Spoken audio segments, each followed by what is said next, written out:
If you want to level up your church's visuals for a big service that you've got coming up soon, you can't go much bigger or better than with a church lyric video. I'm going to break down for you how I built 2 of these videos for churches this Easter season and give you some tips and tricks so that you can make this at your church. Let's dive in.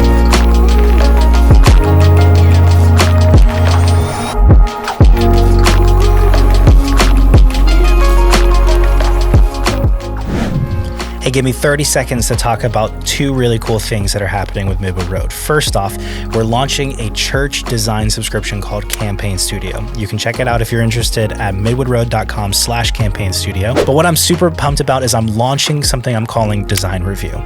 Now, here's the deal. If you're a pastor, if you're a director, if you are a church creative in some way, whether you love graphic design for the church or you kind of just have to do it because it's your job in some capacity, hey, I want to see the work that you're doing. I want to tell you what you're doing really well, and I want to give you some opportunities to grow. I have always grown the most when I've had other people taking a look at what I'm doing and helping me do it in community. So I wanted to give you an opportunity to do that. The link is in the description if that interests you. I can't wait to hear about what you're making for your church.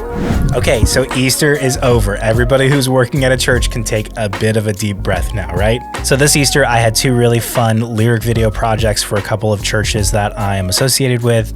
Some people call these kind of videos tour visuals, but whatever you call it, I've actually gotten to do a bunch of these for my home church, Rock Point, but on projector screens up in our worship center. So both of these churches have LED wall setups, and it was super fun to get to design for their churches specifically. The first church is called Anchor Point Church in Foley, Alabama. One of the cool things was I actually got to go visit them because my family was going to the beach down by where they're at. So I actually got to see their setup live and get some like real-time feedback. So that was super fun. The other church was True Life Church in Delaware. I've gotten to do a lot of sermon series for them in the past year, and this is the first time I got to do a lyric video for their LED wall setup. It's super fun because it's got separated columns and rows, and it just visually is really impressive. At the end of this video, I'll link both of them so that if you want to get some inspiration, maybe get some ideas, you can take a look at what I've gotten to do. But in this video, I'm going to show you how I actually make lyric videos for churches like this and give you some of the takeaways that I've learned after a couple of years of doing this. First thing I do is sync the lyrics. Well, really, the first thing I do is listen to the song and get ideas. But when it comes to actually making the video, the first thing I do is sync the lyrics. Before you do anything else, get the approved audio from the worship team, preferably with the click track. That way you can edit to exactly what they are singing to and don't have any surprises later. Put that audio track in your editor of choice, mine is Premiere Pro, I know I'm a dinosaur, and lock it so it doesn't move or get overwritten. The second thing I do is give myself a roadmap to work with. The script for a lyric video is the song arrangement. What I do next is add 2 layers of markers. First, normal markers in my project for the parts of the song like intro, verse, chorus, and so on. Every song will have dynamic energy that you're trying to accentuate with the visuals, and you just need to listen to it a bunch of times to understand where the song is going. But then I also get an empty layer where I can add more beat markers for big moments to plan out big hits to accentuate the music. Third, I actually design the visuals themselves. But I leave the text pretty plain at this stage to save on processing power and force myself to think what will visually move the song forward.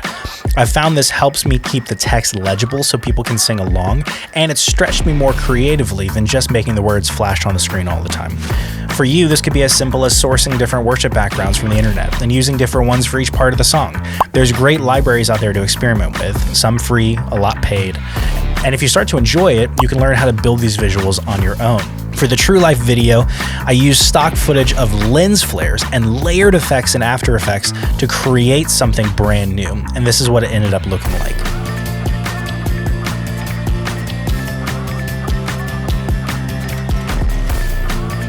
Then the last thing I do, probably after checking with the client a couple of times at this stage, is animate the text.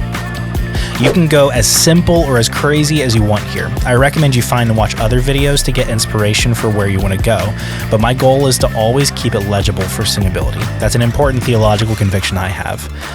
But I'm trying to add some flair that accentuates the song itself. Some of my favorites that I watch are Passion Church or like Passion Conference itself, when you see like what they're doing with their LED. Sunday Screens is a great reference. That's a guy named Ezra Cohen who runs that. He's been a great influence for me over the years. But there's tons of ways that you can just find videos to watch and get inspiration. For the True Life video, I wanted to do 3 things creatively. 1, I wanted to make the text feel more organic rather than digital. That's personal preference for my design style. I'm always trying to make digital feel analog. 2, I want to accentuate the big moments. Their LED wall had separated columns and rows rather than one big backdrop, so I had some fun with the biggest moments of the song to make the words animate on the columns themselves too. And then 3, I want to avoid white text as much as I could. It's a challenge for myself that I think has made my design work better, but there's only a little bit of true white in this entire video. So here are some of the key things that I've learned after designing lyric videos for churches for the last couple of years. First off, you got to read the room. Unlike the projectors that we have in my home church, LED walls emit light. They don't receive light the same way the projectors do. So you have to think about them as a light source, and it's not always contextually the right call to use a bunch of full white. Now, it's great in moments, and both of these videos had moments where they wanted to go full white so that you just really feel it really big in the room, and it worked great. But you have to learn how to do that in moderation and how to build it from the beginning to the end. Second, try to match the moment. So both of these churches were trying to accomplish different things with each of these videos. Anchor Point was having a far more devotional moment because there was actually a voiceover section where the visuals were going with a voiceover to encourage the way that you're thinking about Jesus in that moment. It was way more devotional, way less big, punchy, huge hits, and more worship song on either side of this voiceover themed section.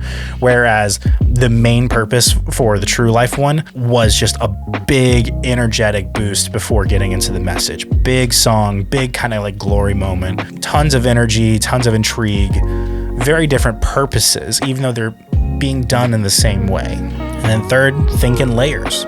Especially with an LED wall like a True Life, where there's actually physical distance between the front line and the back line of panels. One of the things I tried to do was not use the front panels nearly as much for the beginning of the song so that I could add them later. That's dynamic energy that I was able to get with their setup that I couldn't do in other scenarios.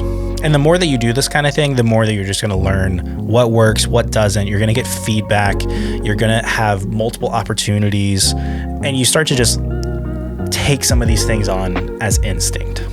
So I've actually gone a lot more into depth on these 3 takeaways in my newsletter and in the blog on my website. If you haven't signed up for it yet, shameless plug, the link is in the description. I try to send out weekly gospel encouragement as well as creative inspiration and how-tos to my gospel-centered and effective crew there. I'd love it if you joined. So if you find yourself in the situation where you can make a lyric video for your church, have fun. I've had so much fun designing these over the years. And I had a lot of fun with Anchor Point and True Life doing these videos. And I wanted to share the full videos, so I'm going to attach them at the end of this video, but you can also go ahead and find them in the link below if you're ready.